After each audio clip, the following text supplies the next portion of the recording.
nanalo yung champion na ulit yung De La Salle Green Archers, no? UP at saka DLSU. Nag-champion yung Lasal. Grabing depensa yun. Yun ang basketball, di ba? Depensa. May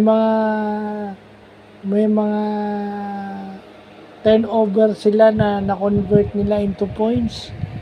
Tapos yung mga 50-50 balls, talagang humahasel sila sa kanila na pupunta.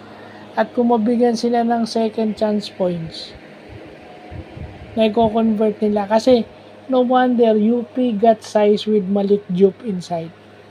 21 points yung Malik Diop, pero bakit natalo yung UP?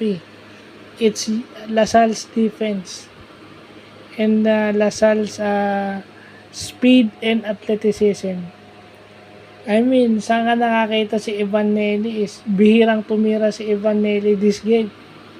Puro drive si Evan Nelly. Isang 3-point shot lang ata sa highlight yung naitira niya. So, lahat ng tira ng Lasal is most of their shots are paloob muna, and then nung nakakuha na sila ng rhythm, pumapasok na rin yung tira nila sa 3 points o doon sa perimeter. Tsaka malaking tulong yung putbacks o yung rebounding ng magkapatid na Phillips to counter yung size ni Malik Diop. Kasi parang nangyari doon, natatakbuhan din ng mabilis to si Diop, agile big man, pero agile big man din itong si Mike Phillips. At yung kanyang mga putbacks, yung kanyang mga dunks, sabihin na natin nagbibigay ng moral sa Lasal. Kaya nagawa nilang manalo. Well, yun lang yun. Disruptive lang yung Lasal. Kumbaga sa PBA yan, parang Magnolia yung style. Yung defense nila yung na-fuel ng offense nila.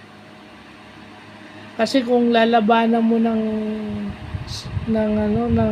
half-court game yung UP, wala, matatalo ka dahil may Malik Diop sila .